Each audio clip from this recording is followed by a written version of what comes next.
Bonjour à tous, vous allez bien?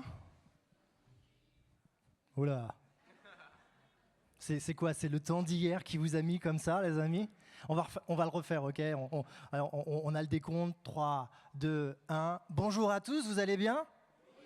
Ouais, voilà, c'est déjà mieux là, je vous sens un peu plus réveillé. On a la chance aujourd'hui d'avoir le soleil. Alors, bienvenue à tous ceux qui sont présents là déjà, hein, la salle va continuer à se remplir. Bienvenue à ceux qui nous visitent pour la première fois. Alors, soyez les bienvenus peut-être, ou qui ont l'habitude de venir. Nous sommes vraiment heureux de pouvoir vous accueillir ce matin et vivre ce temps avec vous. Bienvenue aussi à ceux qui sont de l'autre côté de l'écran et qui prendront le temps peut-être aujourd'hui de regarder le culte, prendre ce temps. Ils sont peut-être là à la plage en train de siroter un bon mojito. Vous imaginez la chose? Qui est parti en vacances déjà et revient? Ah, il y a des bronzés. Qui va bientôt partir? Ah, il y a des chanceux. Qui n'a pas la chance de partir? Ah, quand même, les amis ont prié pour vous, pour que le Seigneur puisse vous renouveler, hein, vraiment. Et on a aussi nos frères et sœurs qui sont à la maison, qui ne peuvent pas se déplacer. Et on veut vraiment prier pour eux et vraiment avoir une attention pour eux, qui puissent profiter aussi de ce temps de culte que nous allons avoir et que ça puisse aussi les restaurer là où ils sont. Et quelle chance nous avons, quelle chance nous avons vraiment, quelle grâce nous fait Dieu de pouvoir vivre ensemble un temps de culte. Est-ce que vous êtes conscients de ça? La grâce que nous avons d'être dans un pays qui nous laisse vivre ce temps de culte. Amen. Ça vaut quand même un beau amen, ça, non? En tout cas, pour moi, c'est une joie de vous retrouver ce matin. Vous le savez, alors peut-être que certains ne me connaissent pas, je suis Stéphane et logiquement, moi, je suis sur le site de Roissy, 24 heures sur 24, 7 jours sur 7. Non, je blague, c'est pas vrai. Mais en tout cas, je suis sur le site de Roissy et c'est vrai que je me rends compte en venant ici que il y a des visages que je ne connais pas. Alors peut-être que vous ne me connaissez pas. Mais en tout cas, ça me fait plaisir de pouvoir vivre ce temps avec vous ce matin et de pouvoir louer le Seigneur ensemble. Bon, vous le savez, même si hier il n'a pas fait très beau, nous sommes en été. C'est bon, vous le savez? Ça va alors. Et les JO ont commencé. Qui a vu la cérémonie? Ouais, quand même, hein, ouais. Ça y est, nous y sommes, nous sommes dans cette période estivale. Et moi, j'aime bien, dans cette période estivale, quand j'emmène la présidence, de faire quelque chose d'un peu exceptionnel. Alors attention, hein, je ne bouleverse pas les choses, on est bien d'accord, mais j'aime bien faire des choses un peu différemment pendant les cultes. Et j'aimerais commencer ce culte par la fin. Ça vous dit? Et on va commencer tout simplement par les annonces. La seule annonce, ok? Ce mercredi, nous avons tous rendez-vous au mercredi de l'été. Qui est déjà venu au mercredi de l'été? Et je vous fais interagir comme ça. Il n'y en a pas beaucoup, hein, mine de rien. Hein.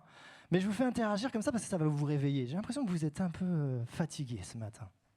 Mais en tout cas, les mercredis de l'été, c'est un bon moment pour nous de pouvoir nous rassembler en plein milieu de la semaine et vivre un temps d'échange avec les frères et sœurs, de prière, à travers les 2 livres que le corps pastoral nous a proposé de lire cet été, c'est-à-dire Fort pour les hommes, ok, et Courageuse pour les femmes.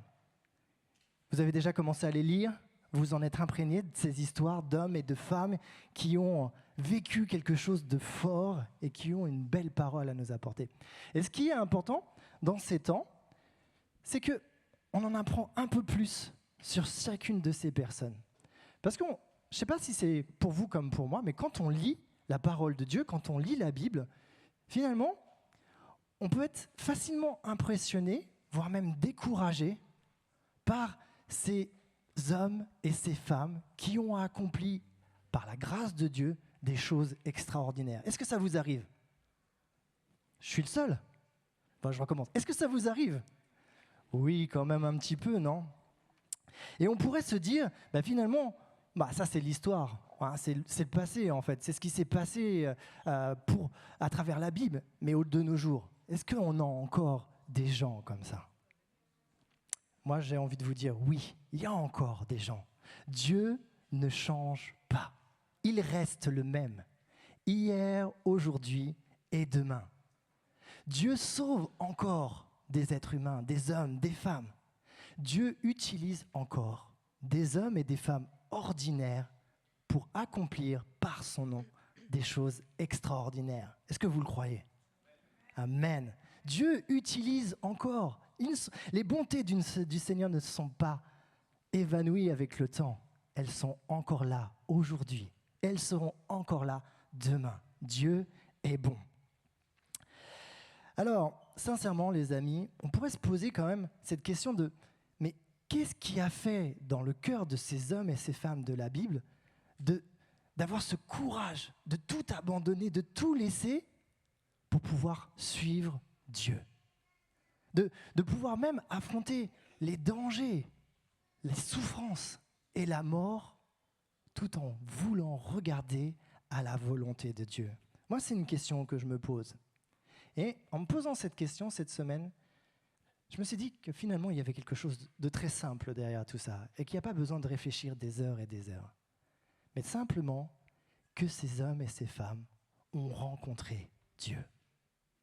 Ces hommes et ces femmes ont eu une rencontre sincère avec Dieu, avec ce Dieu qui les aime et qui les accompagne chaque instant de leur vie.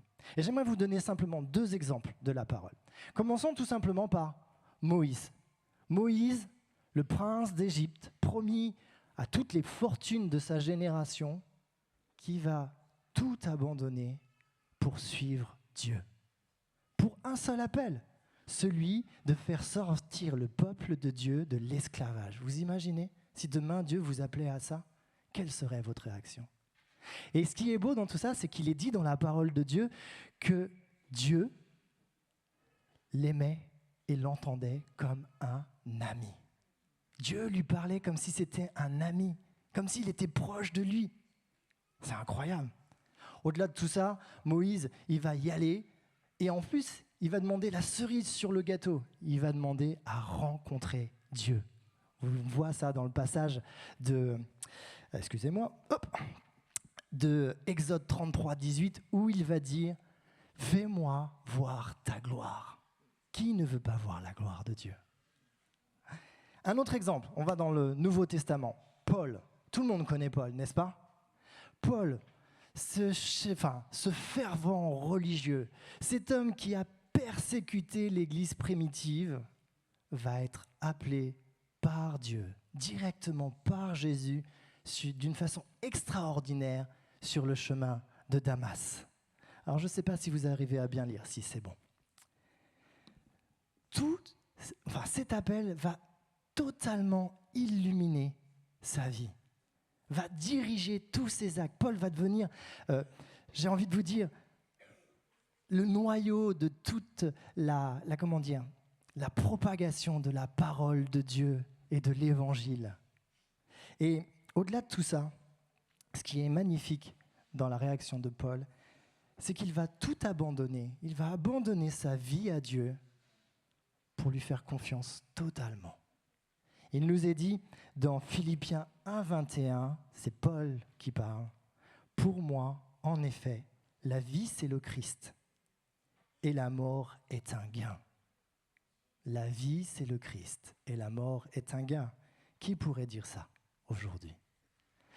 Et c'est incroyable, je pourrais passer des heures à vous parler de ça, mais ce n'est pas l'idée. Mais il y a tellement de personnes dans la Bible qu'on pourrait prendre, pour exemple, David, Ésaïe, des femmes même, Marthe, Déborah, Marie, toutes ces personnes qui ont eu cette rencontre divine avec notre Dieu.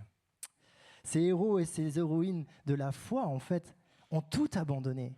Et justement, ces livres nous montrent qu'il y en a encore qui le font et qui l'ont fait par le passé et qui le feront encore. C'est un encouragement pour nous.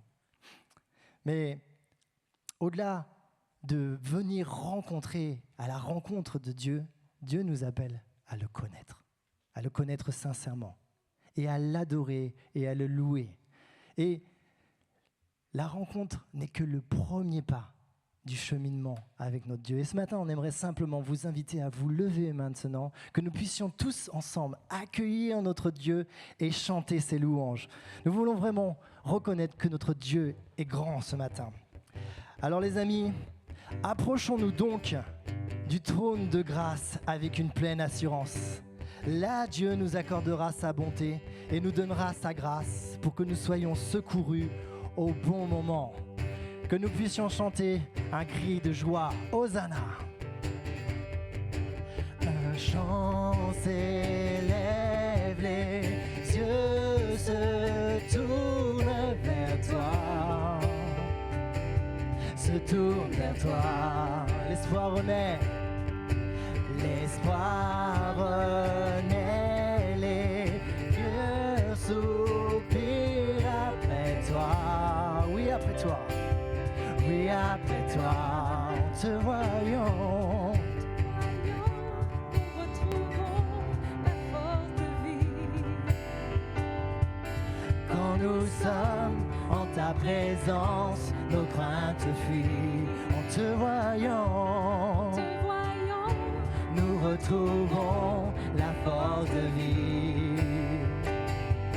Quand nous sommes en ta présence, nos craintes fuient. Elles s'enfuient. Chantons Hosanna. Hosanna,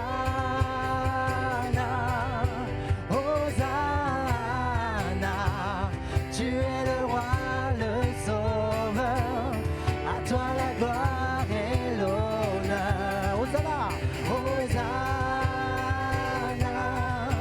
Hosanna, nous t'accueillons parmi nous, sois le bienvenu, ô Jésus.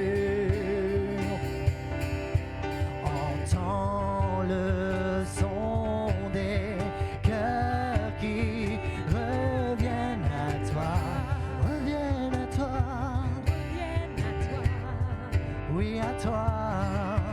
Dans ton royaume, les vies brisées sont restaurées,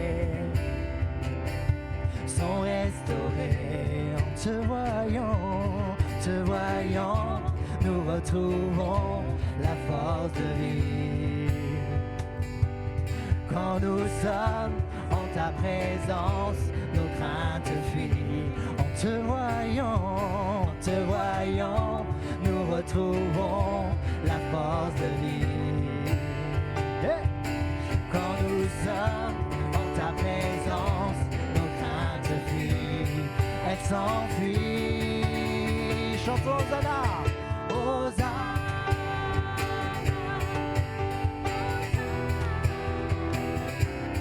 Tu es le roi, le sauveur, à toi la gloire et l'honneur. Hosanna, Hosanna, nous t'accueillons parmi nous, sois le bienvenu, ô Jésus. Hosanna,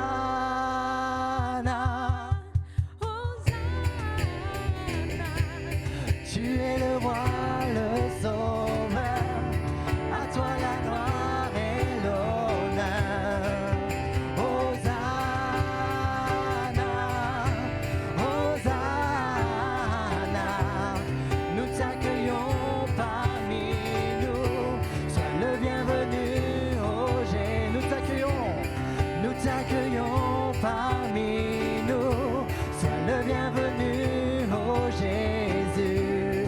Nous t'accueillons parmi nous, sois le bienvenu, ô Jésus. Et nous voulons continuer à bénir l'Éternel, que vraiment tout notre cœur et notre âme puissent chanter les louanges de notre Seigneur. Amen.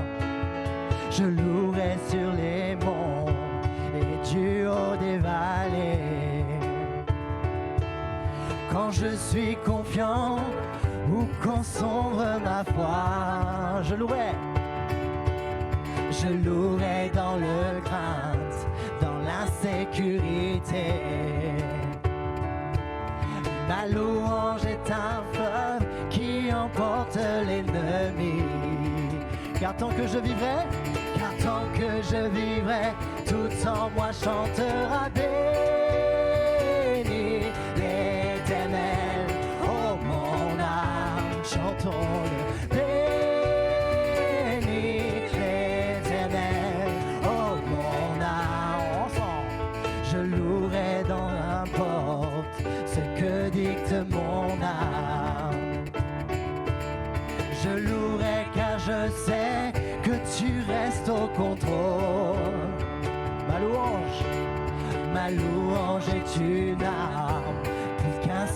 le chant.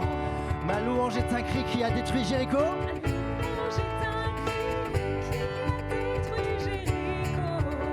Car tant que je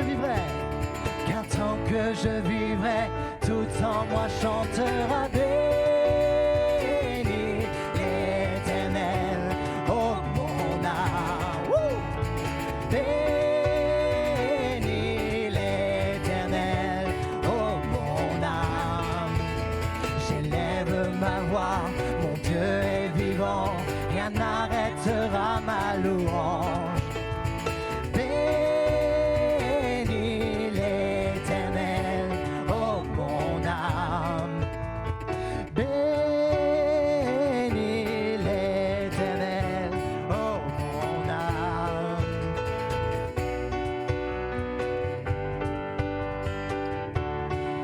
Continuer à le louer pour tout ce qu'il est, pour vraiment son autorité sur cette terre, sa victoire sur la mort et tout ce qu'il fait dans nos vies. Chantons ensemble. Ton autorité, ta majesté, pour ta victoire, oh Dieu, je te louerai. Pour ta fidélité, ta sainteté, pour ta puissance, oh Dieu, je te... On reprend ensemble.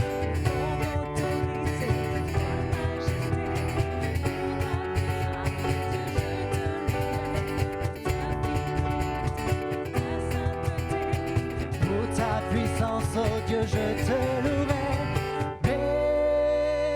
Bénis l'Éternel, oh mon âme, chantons-le.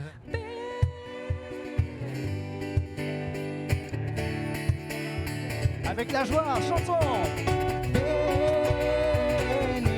l'Éternel, oh mon âme.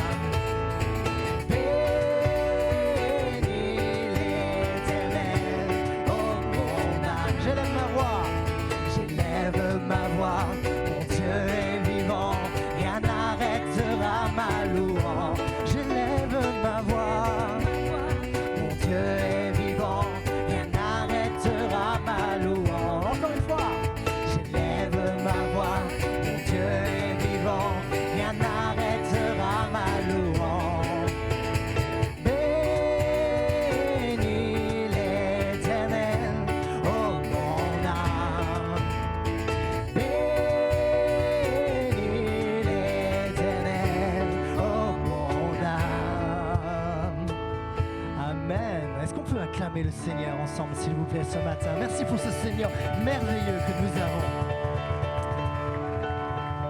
Notre Dieu est bon, notre Dieu est fidèle.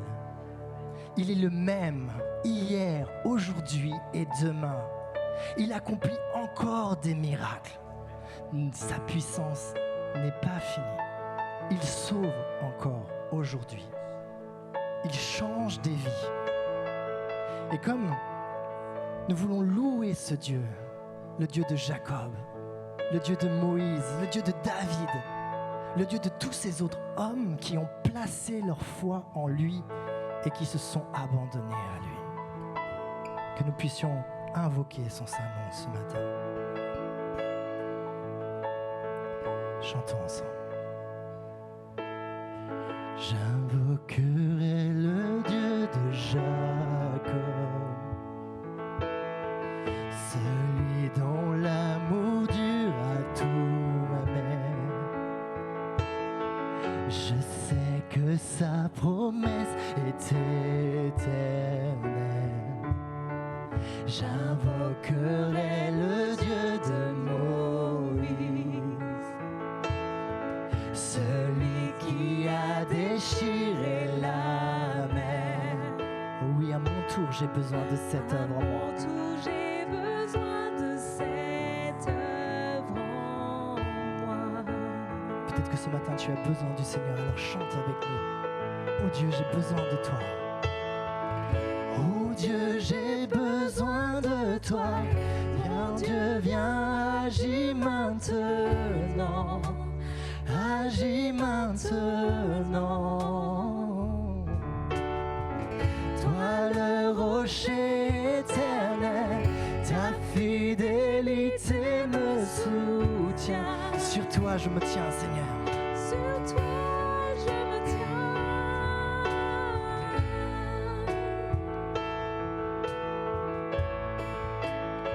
J'invoquerai le Dieu de Marie. J'invoquerai le Dieu de Marie,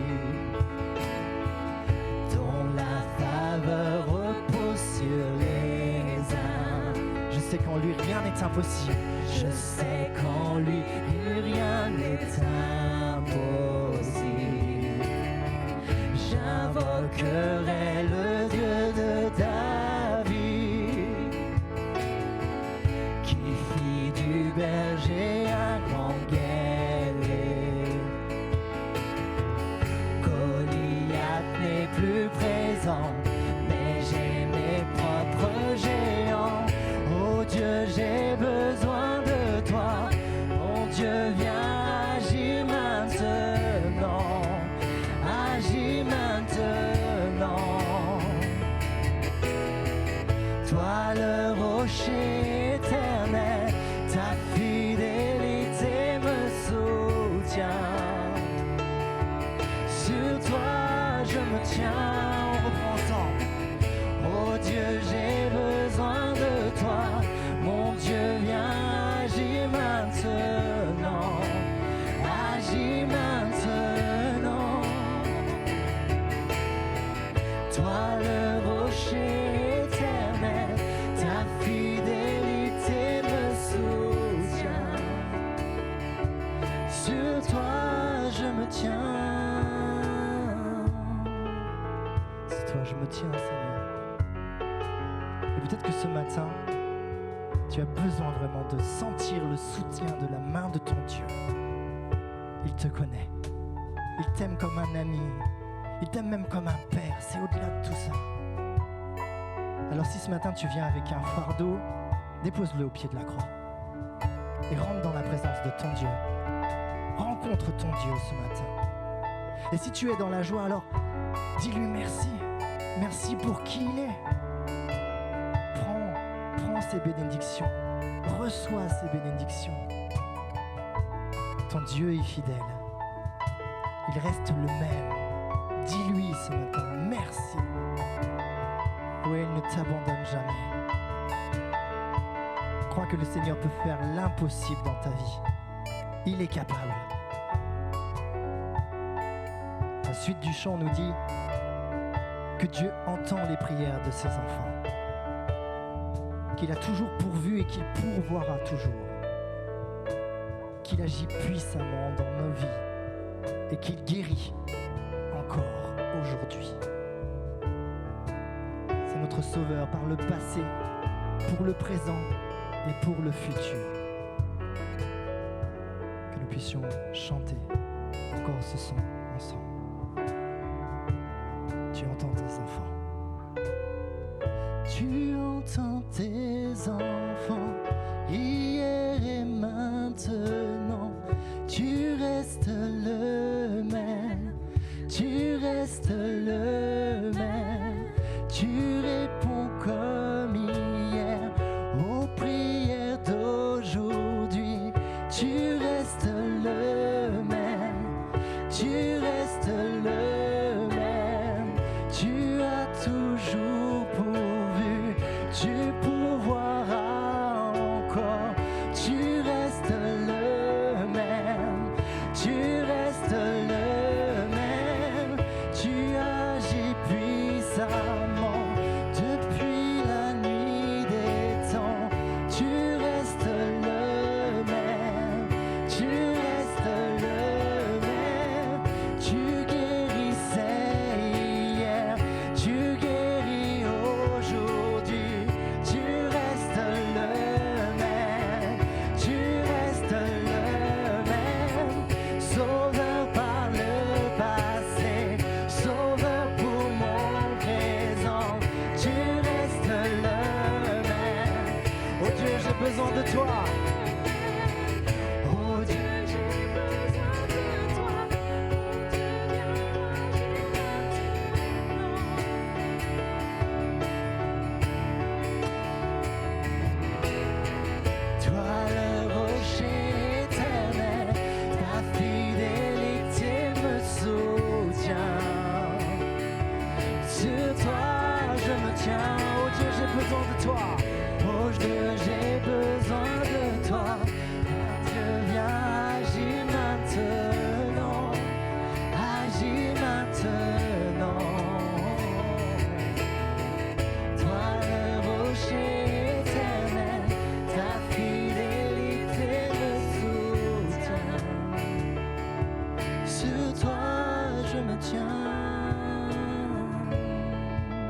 Sur toi je me tiens.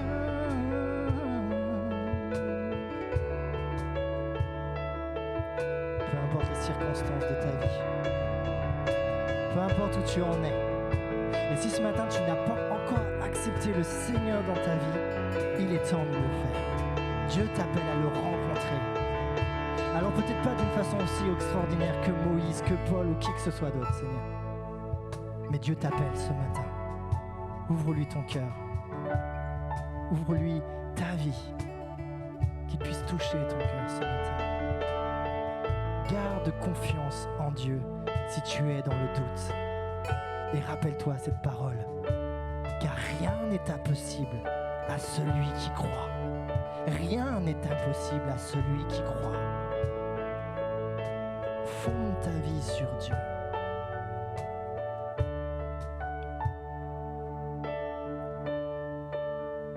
Que tu puisses peut-être ce matin simplement lui faire monter tes prières.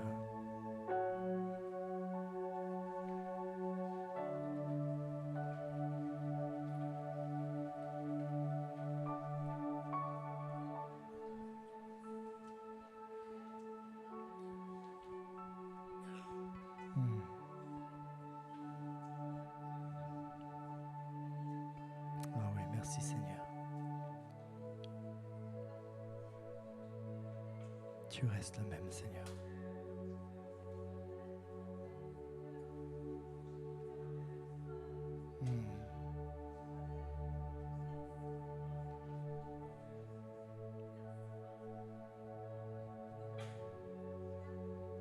Ah oui. Ah oui, mais amen. Viens guérir ce matin, Seigneur, viens guérir.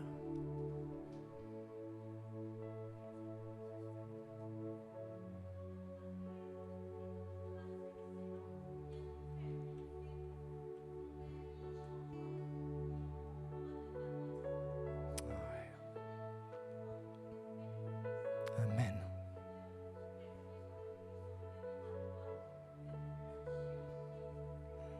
Amen.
Dieu ce matin. Merci Stéphane.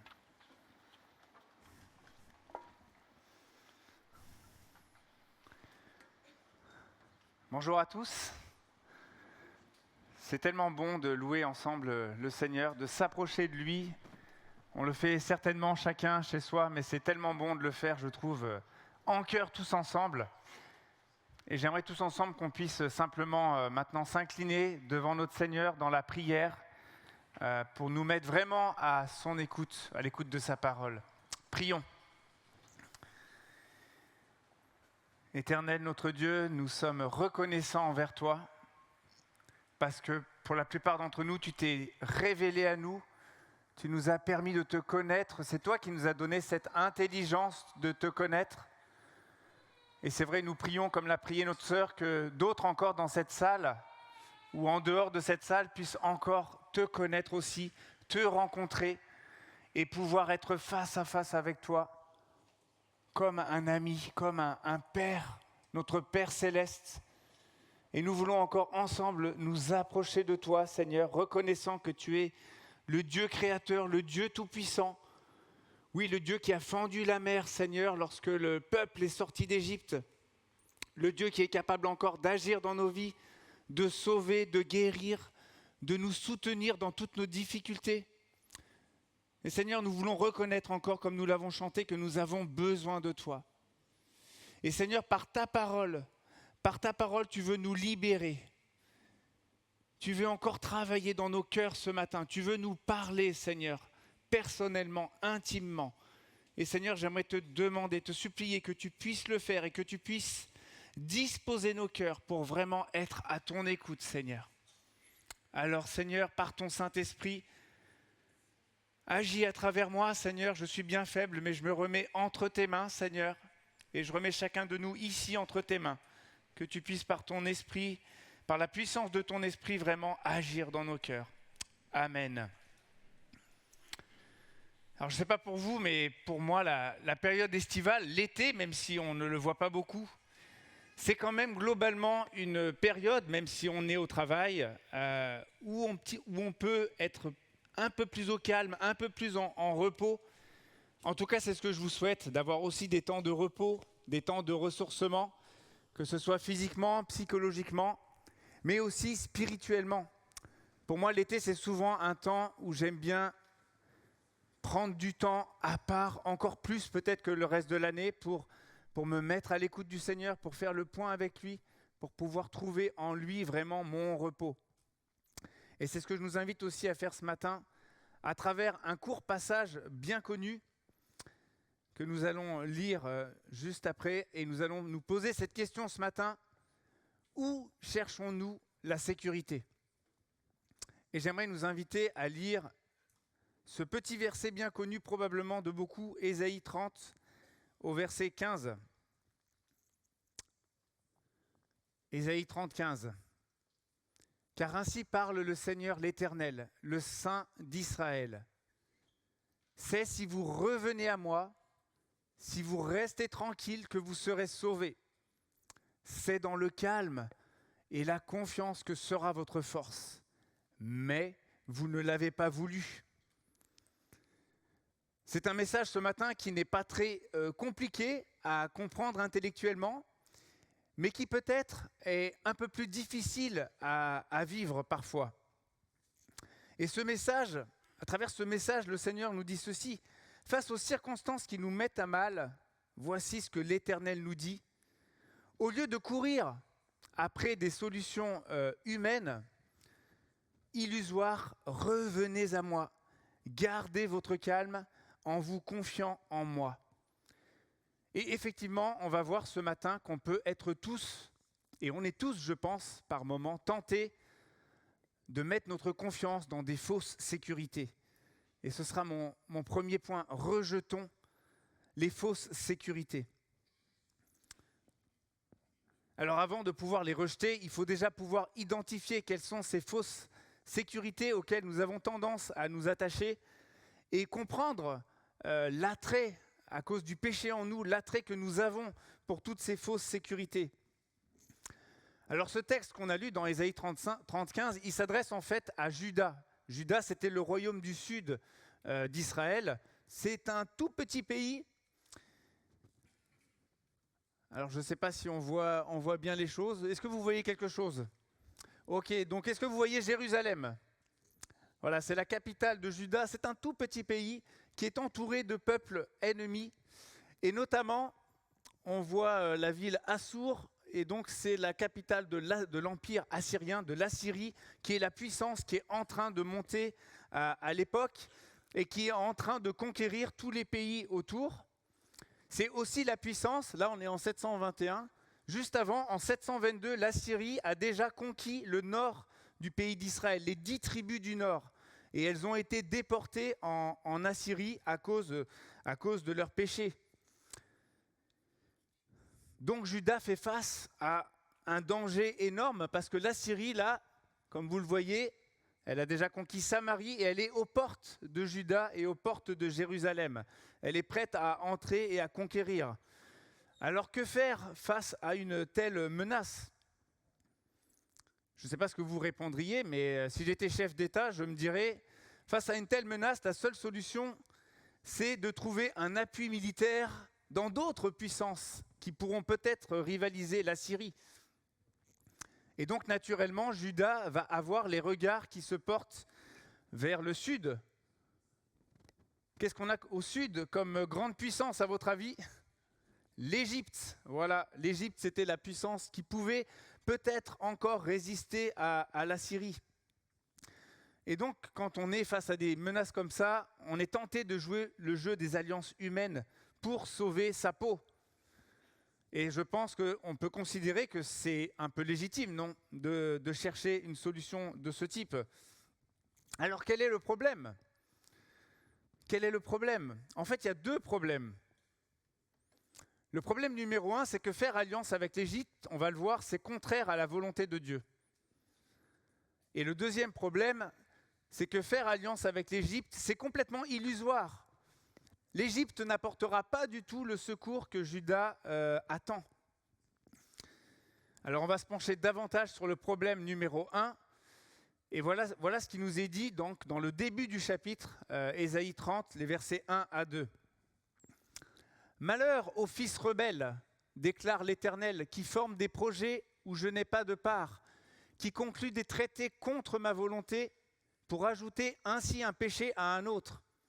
Ils s'en vont en Égypte sans m'avoir consulté, pour se mettre en sécurité auprès du Pharaon et pour chercher refuge à l'ombre de l'Égypte. » Voilà quel était le premier problème, c'est que cette alliance est contraire à l'Éternel. Pourquoi?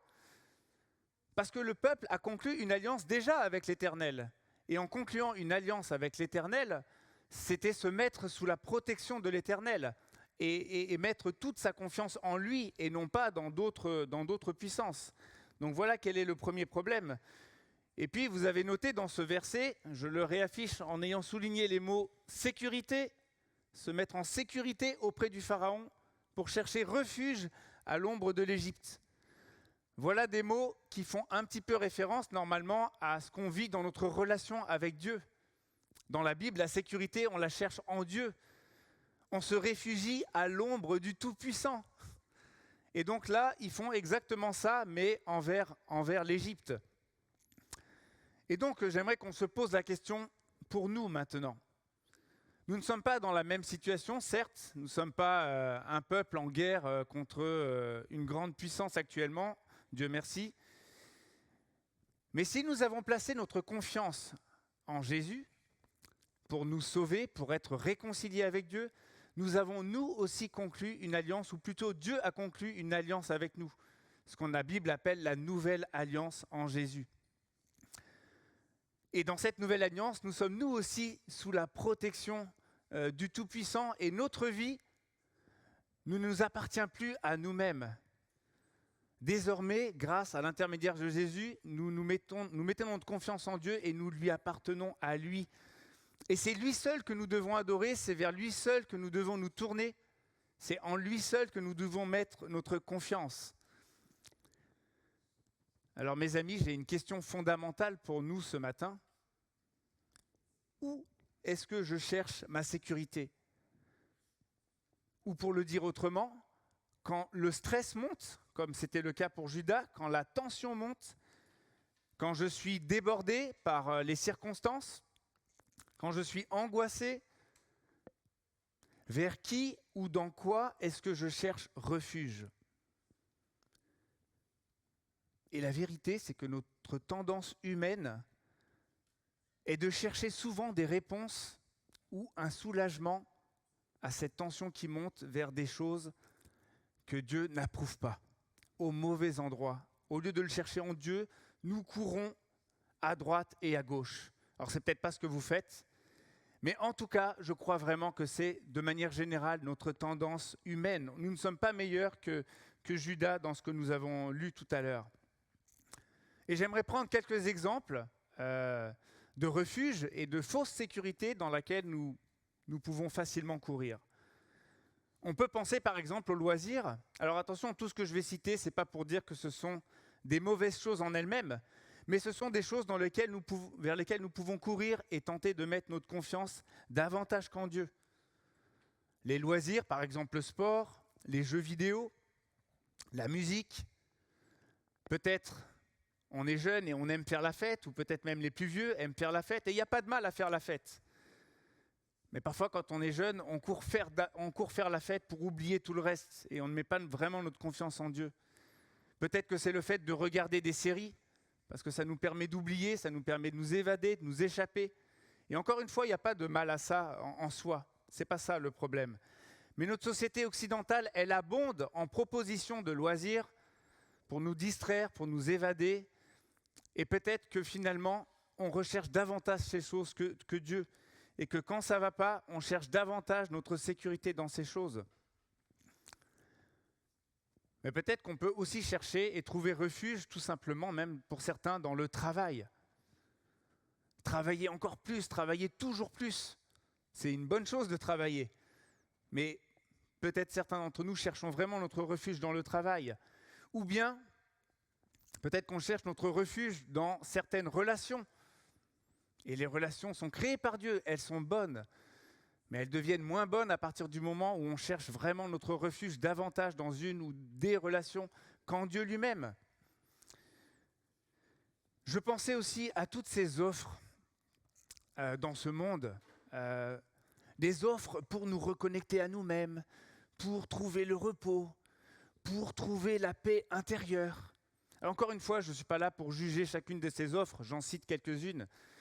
À chacun de voir devant le Seigneur ce qu'il en pense, mais le yoga, la sophrologie, la psychologie, la méditation, voilà, et toutes ces choses que je cite, il y a vraiment des bonnes choses qui peuvent nous faire du bien, qui peuvent avoir une utilité. Mais la question est de savoir, est-ce que finalement je ne placerai pas davantage ma confiance dans une des choses que j'ai citées ou dans d'autres choses auxquelles vous pouvez penser que en Dieu lui-même.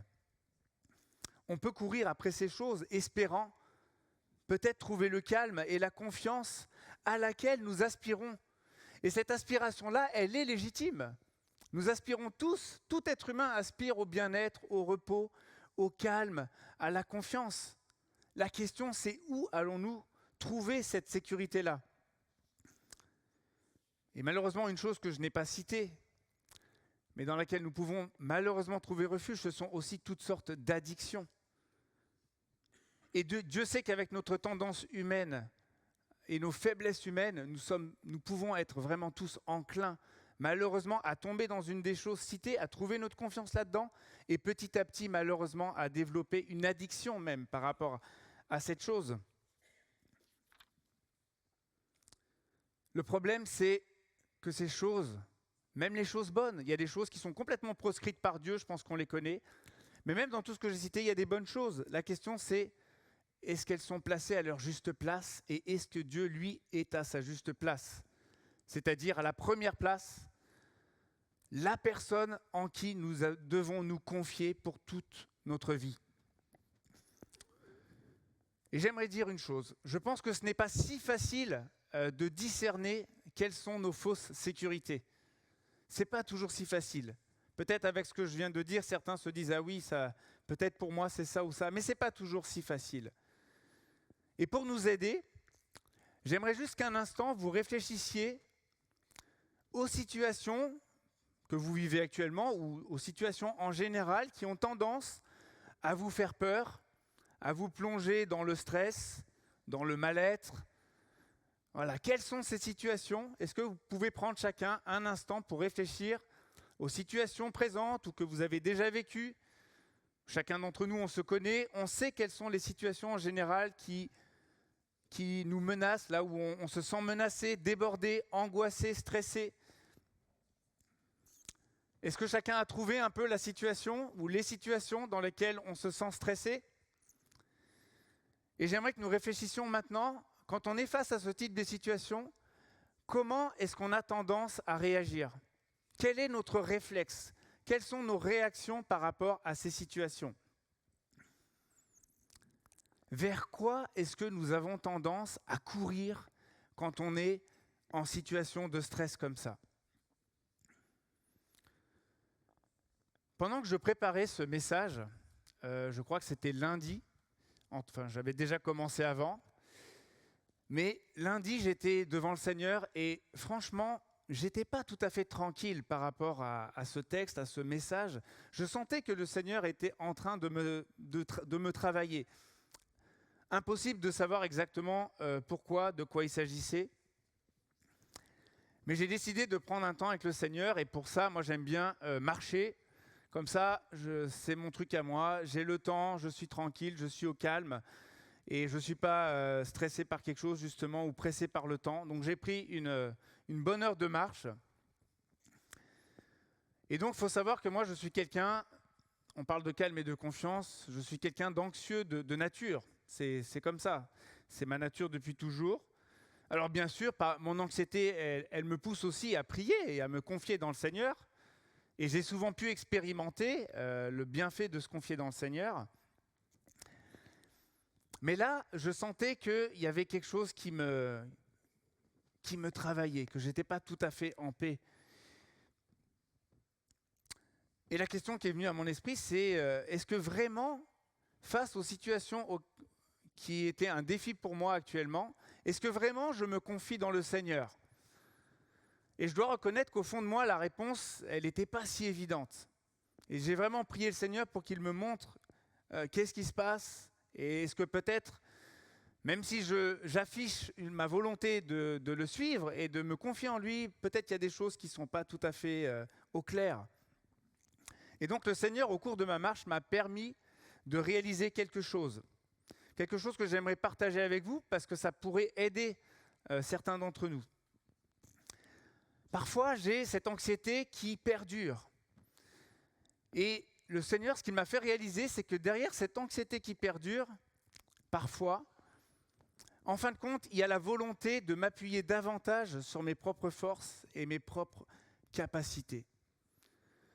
En fait, derrière cette anxiété qui perdure, pour ma part, et ce n'est pas tout le temps le cas, mais là, le Seigneur me montrait que derrière, finalement, il y a un orgueil de ne pas vouloir lâcher et par rapport aux défis que j'ai, quelque part de vouloir les relever par mes propres forces ou mes propres capacités.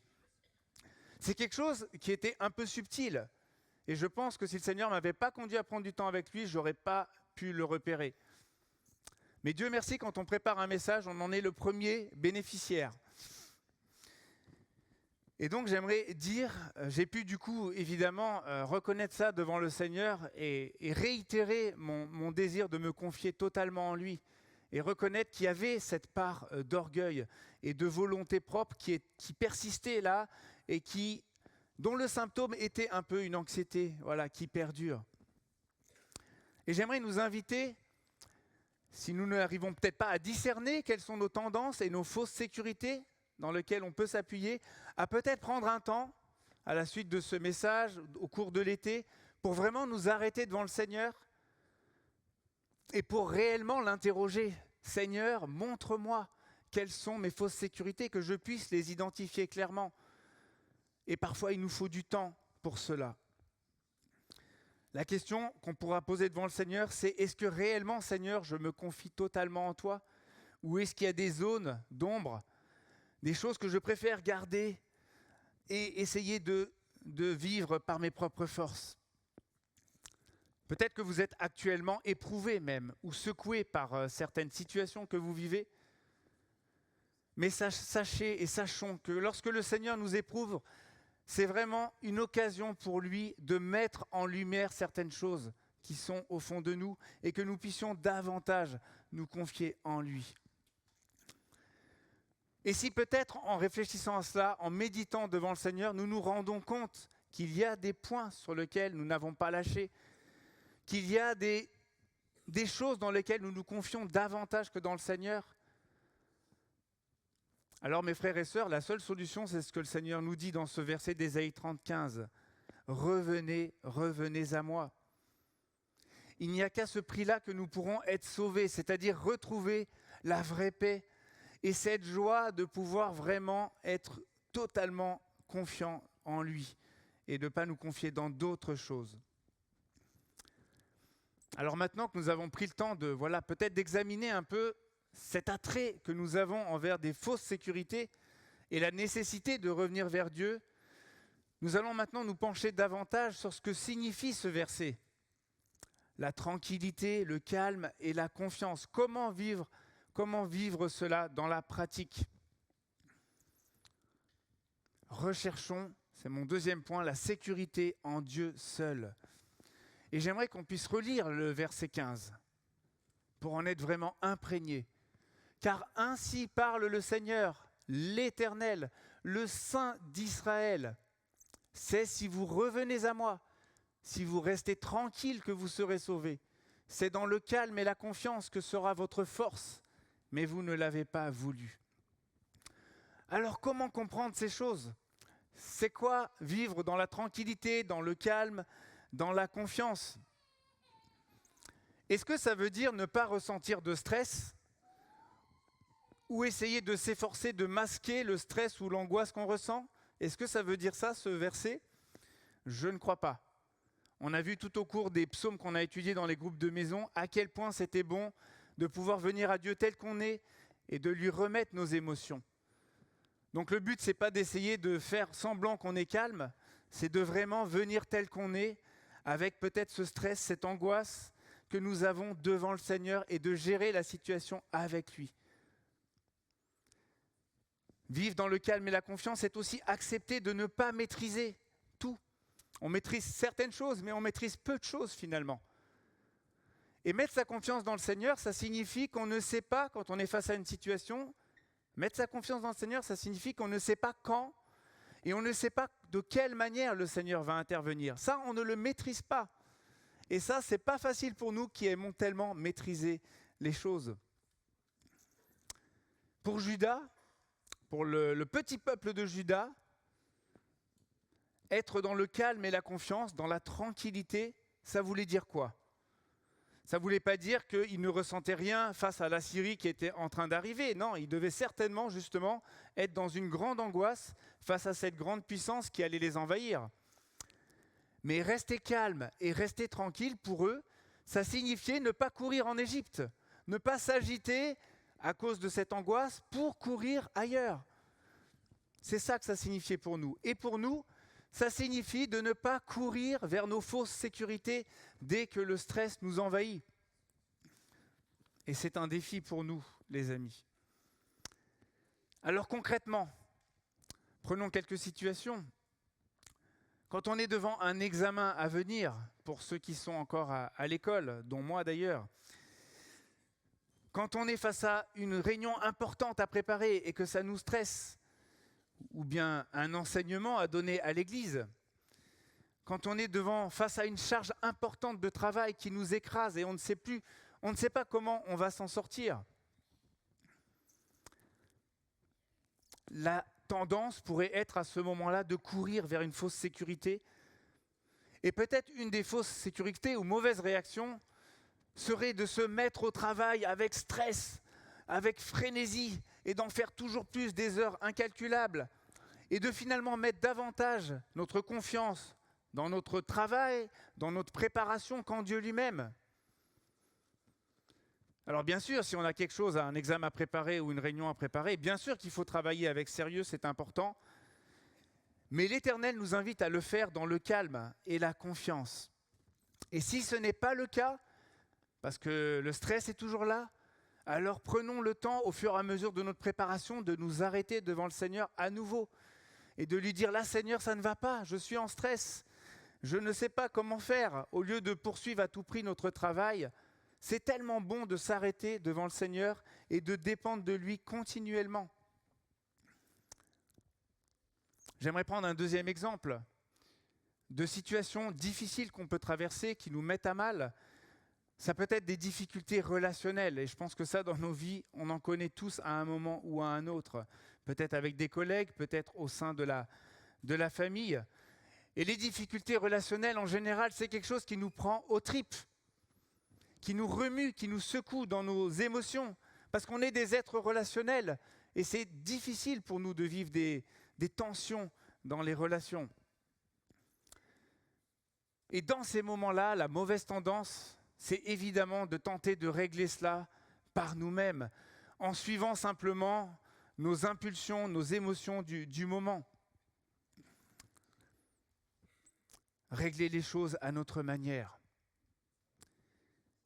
Alors que faire donc quand ça bouillonne intérieurement, quand on est en train de ressasser les choses qui tournent en boucle dans notre tête et qu'on ne trouve pas de solution, qu'on ne trouve pas d'issue? Comment dans ces moments-là trouver le calme et la confiance? Revenez à moi, dit l'Éternel. Il n'y a pas d'autre solution. Revenez à moi.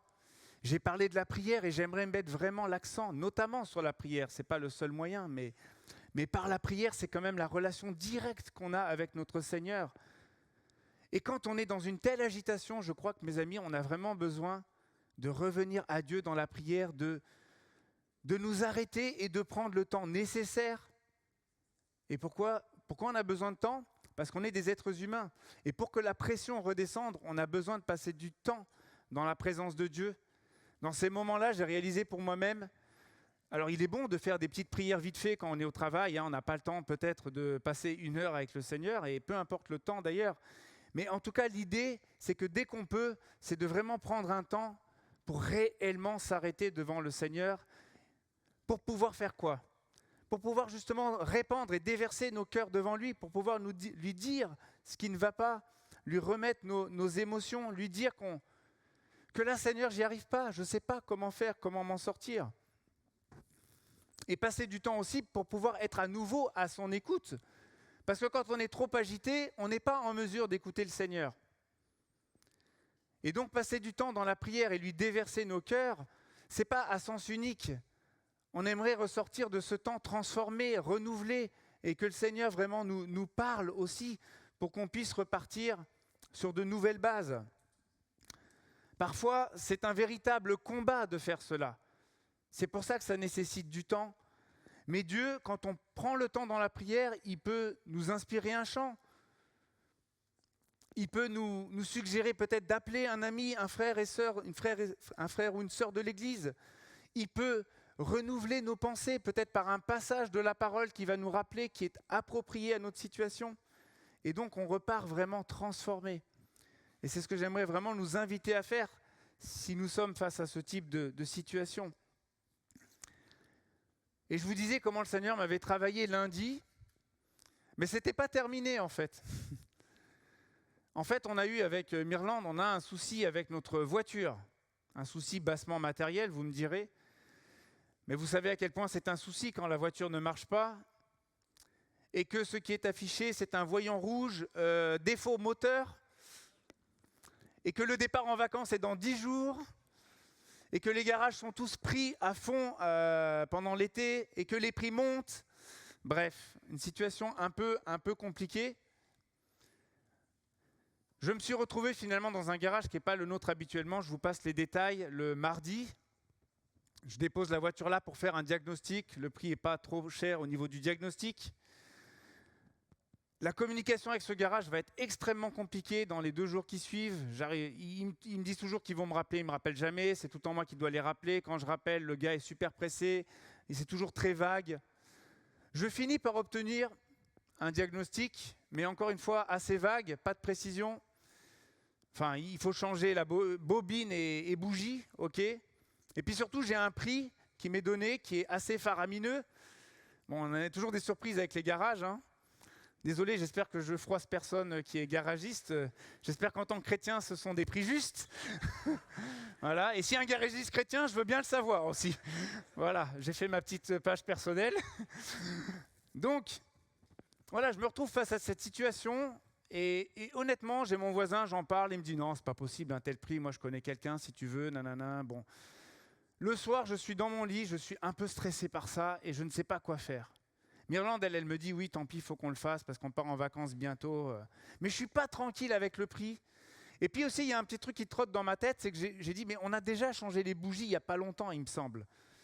Voilà, et ça, c'était dans ma tête, mais après, j'ai un peu oublié avec le stress, les occupations.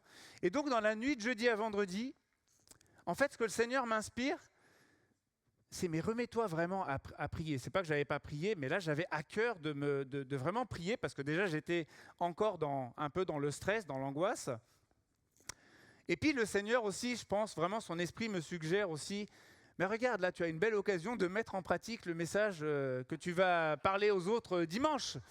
Je fais OK Seigneur, OK. Bon, alors je me mets à prier. Voilà, j'expose la situation. Je dis tout ce que je viens de vous dire au Seigneur, je lui dis que je suis franchement dans le désarroi, je suis nul en mécanique, j'y connais rien, donc j'ai peur de me faire avoir. Voilà, je ne sais pas quoi décider le lendemain, mais il va falloir décider quelque chose assez rapidement. Et puis le départ en vacances, comme je vous dis, il est bientôt. Voilà, donc je m'endors avec tout ça, et au réveil, j'ai juste une idée claire dans ma tête, c'est il faut que je retrouve la facture de mon garage habituel, la dernière facture. Donc je vais chercher cette facture. À ma grande surprise, c'était non seulement les 4 bougies qu'on avait changées, mais il y avait une bobine qui avait déjà été changée. Voilà. Donc ensuite, c'est clair dans ma tête, je me dis, il faut que je rappelle quand même mon ancien garage, en qui j'ai plus ou moins confiance aussi, mais j'ai dit, il faut que je le rappelle. Donc je rappelle, c'est le patron qui me répond et non pas la secrétaire, donc déjà, ça c'est une bonne chose. Mais comme dit Myrlande, d'habitude, le patron, il est pressé, hein, et il te répond un peu aussi sèchement, vaguement, mais là, il est à mon écoute. Alors je crois aussi que le Seigneur m'a donné une certaine détermination dans laquelle je ne me reconnais pas trop, mais là j'étais assez déter, comme disent les jeunes. Voilà. Et donc je l'appelle une première fois, j'oublie une précision, je le rappelle une deuxième fois. Donc la première fois, il me rassure, il me dit non, mais il manque juste de l'huile, tout ça, ok. Mais je le rappelle une deuxième fois pour une précision, et finalement, il me dit, écoutez, venez lundi matin à 8h30. Voilà, et ça, c'est sûr que ce ne sera pas le prix qu'on vous a dit de l'autre côté, hein. Et en plus, la bobine et les bougies déjà changées sont encore sous garantie, ce que je n'avais plus en tête, moi. Donc voilà, tout ça pour vous dire que si on m'avait dit, le soir quand j'ai prié, comment ça allait se passer, je n'aurais pas pu imaginer ça. Moi, j'étais un peu dans l'angoisse et je ne savais vraiment pas quoi faire et vers où me tourner, vers où courir. Mais c'est bon de courir vers le Seigneur, c'est vraiment bon. C'est bon de se confier à lui parce qu'il est, même dans nos situations les plus terre à terre, il est bon, il est fidèle, il est compatissant et il veut qu'on apprenne dans toute situation à dépendre de lui et à nous confier en lui et à retrouver le calme en lui.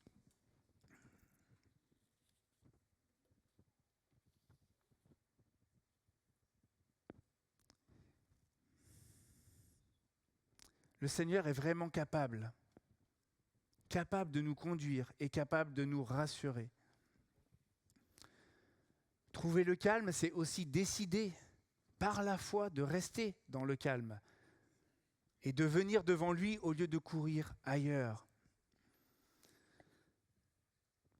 Et j'aimerais pour conclure nous poser cette question. Qu'allons-nous faire de la parole du Seigneur qu'on a entendue ce matin ? On l'a déjà lu 2 ou 3 fois peut-être, mais j'aimerais qu'on le relise une dernière fois. Car ainsi parle le Seigneur, l'Éternel, le Saint d'Israël, c'est pas n'importe qui. C'est si vous revenez à moi, si vous restez tranquille que vous serez sauvés. C'est dans le calme et la confiance que sera votre force. Mais vous ne l'avez pas voulu. Alors ça, c'était pour Judas. La question pour nous, c'est que voulons-nous ? Est-ce que nous voulons mettre notre confiance réellement en Dieu, qui est la source de la vraie sécurité ? Ou est-ce que nous voulons chercher le secours en Égypte, c'est-à-dire dans toutes nos sécurités illusoires qui vont nous entraîner dans la confusion inévitablement tôt ou tard. Les amis, nous sommes devant un choix qui n'est pas le choix d'un seul instant dans notre vie et tout bascule. C'est un choix qu'on doit renouveler chaque jour, à chaque heure, à chaque instant et devant chaque nouvelle situation. Et on passe tous dans ces moments-là par des moments de faiblesse, de doute ou même d'égarement. Mais ce matin, entendons ce que le Seigneur nous dit. Reviens à moi si tu t'es éloigné, si tu as tenté de gérer par tes propres forces ou de trouver la sécurité ailleurs qu'en moi. Reviens à moi, fais-moi à nouveau entièrement confiance. Alors, que nos cœurs puissent vraiment se tourner vers lui avec confiance. Amen. J'aimerais nous encourager maintenant à simplement incliner nos têtes et à prendre un petit temps de méditation qu'on pourra bien sûr chacun prolonger chez soi, mais un petit temps de méditation sur ce que le Seigneur a pu commencer à travailler en chacun de nous à travers cette parole. Et qu'on puisse prier chacun au fond de nos cœurs, et je conclurai.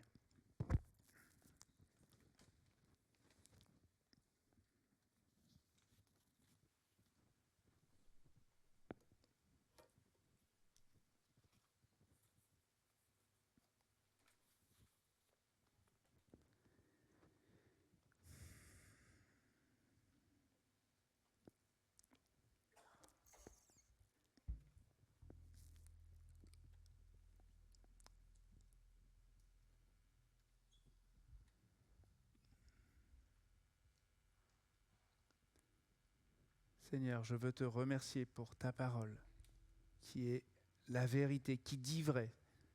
Ce ne sont pas nos émotions qui disent toujours vrai, Seigneur, mais ta parole dit vrai. Aide-nous, Seigneur, s'il te plaît, à réaliser combien c'est merveilleux et bon de se tourner vers toi. Seigneur, si on a besoin l'un ou l'autre de repentance, c'est-à-dire de faire demi-tour, d'arrêter de courir vers l'Égypte pour revenir à toi, Seigneur. Travaille nos cœurs pour qu'on puisse le faire simplement. Merci parce que tu nous attends toujours les bras grands ouverts quand tu as averti le peuple de Juda de ne pas courir ici et là. Tu l'as fait maintes fois, Seigneur, tellement tu es patient. Alors aide-nous, s'il te plaît, permets-nous ce matin d'entendre ta voix, Seigneur. Et si nous nous confions déjà en toi, que nous puissions continuer, Seigneur, et être encouragés de continuer encore à venir devant toi, dans la prière, dans ta parole, pour trouver le vrai repos, la vraie paix, la vraie joie auprès de toi. Bénis chacun d'entre nous ici, Seigneur, ce matin. Amen.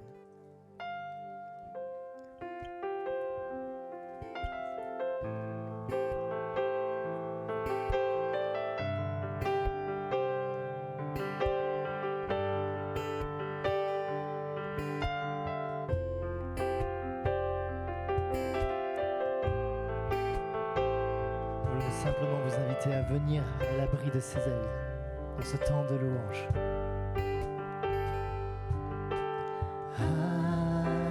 Abrite-moi sous tes ailes, couvre-moi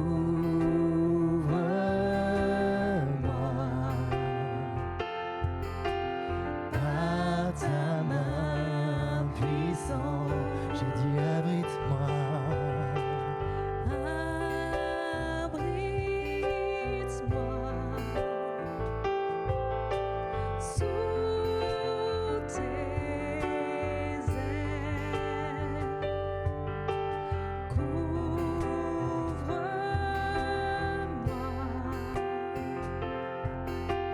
par ta main puissante. Même si les océans se déchaînent, je les traverserai avec toi. Terre, tu domines les tempêtes. Je suis tranquille car tu es là.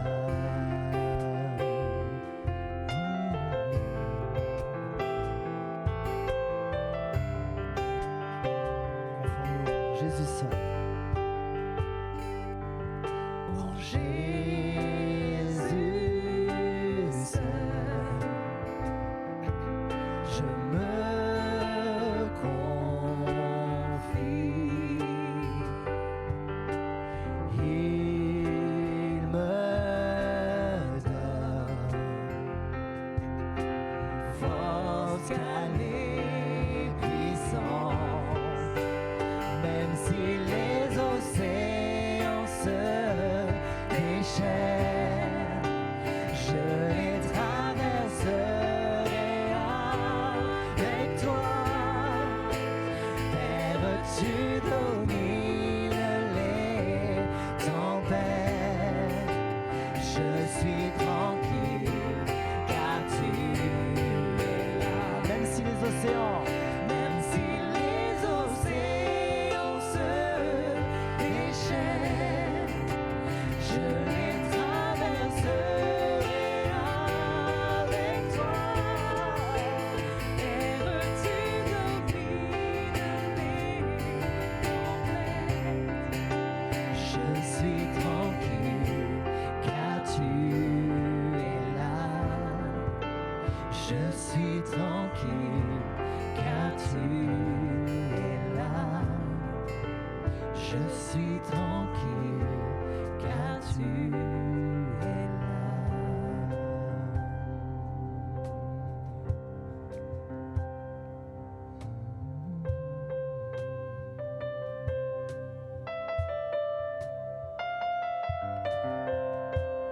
Chantons, je t'aime Seigneur.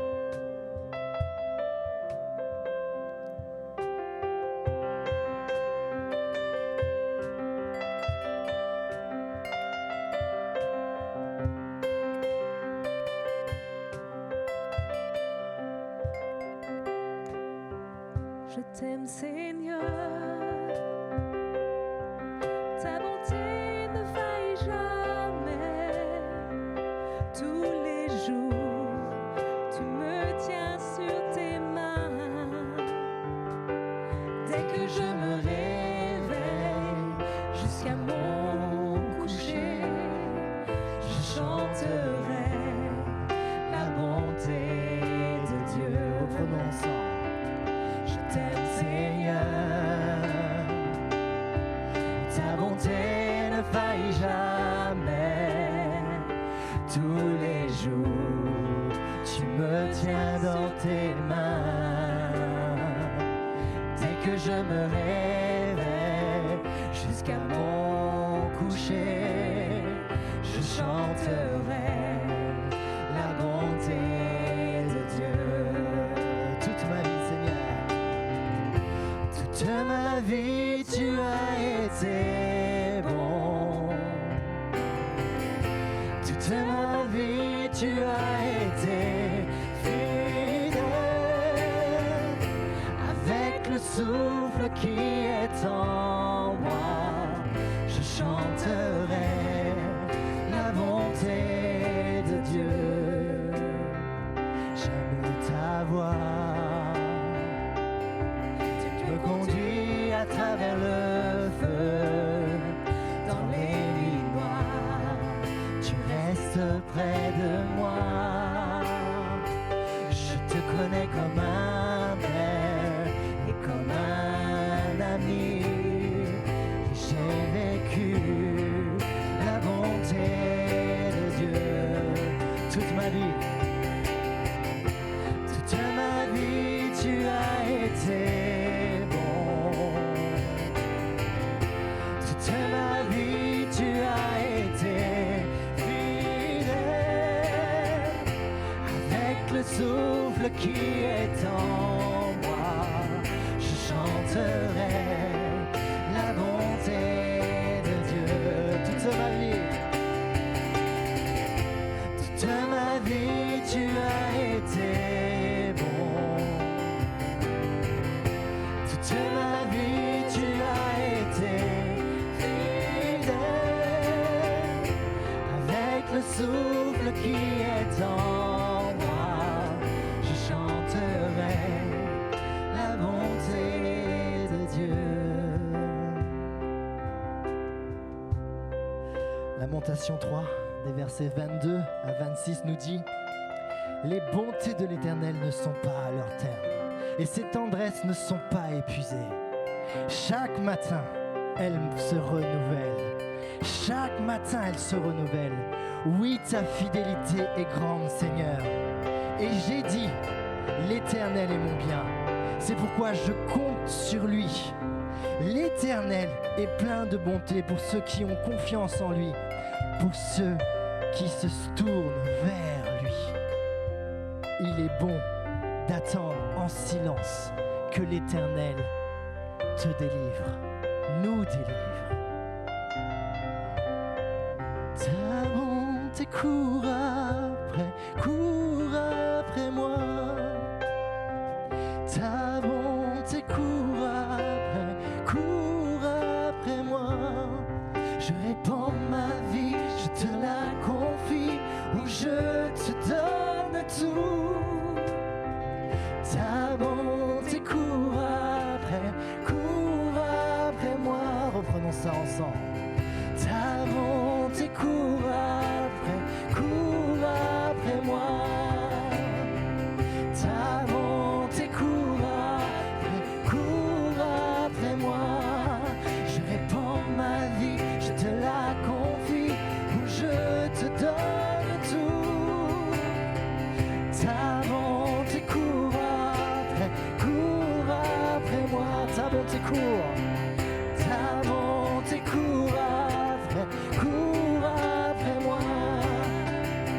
Ta bonté court après moi. Je répands ma vie, je te la confie, où je te donne tout. Ta bonté court après moi. Toute ma vie, toute ma vie. Oui, Seigneur, toute ma vie, tu as été fidèle.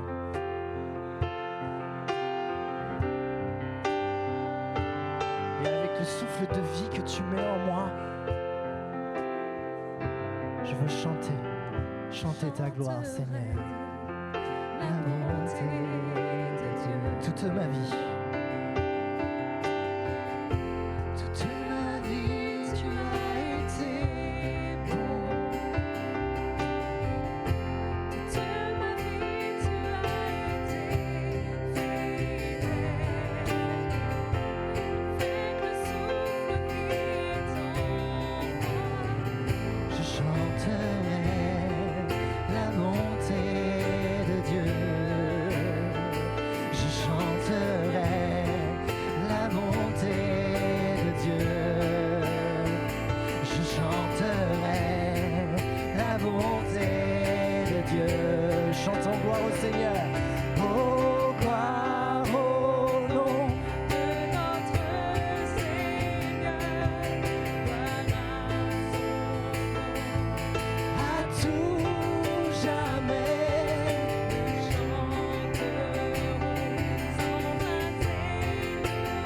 Oh, gloire à toi, oh Dieu.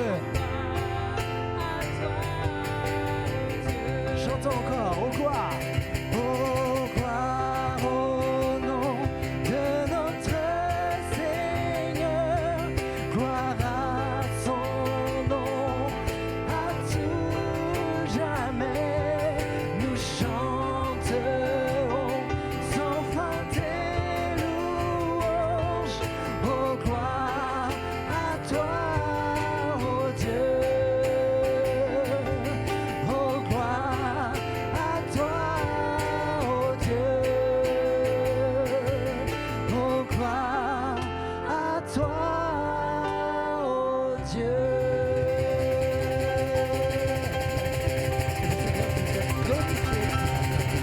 Amen. Amen. Merci Seigneur pour ce temps de culte que tu nous as donné de vivre ensemble ce matin, Seigneur. Merci de nous avoir parlé. Que tu puisses vraiment mettre en nous cette parole, qu'elle puisse prendre du fruit cette semaine, se révéler complètement en nous. Seigneur, tu es là, tu étais et tu seras. Et nous te rendons grâce pour ça. Amen. Toute la gloire lui revient. Il est temps pour nous de finir ce culte.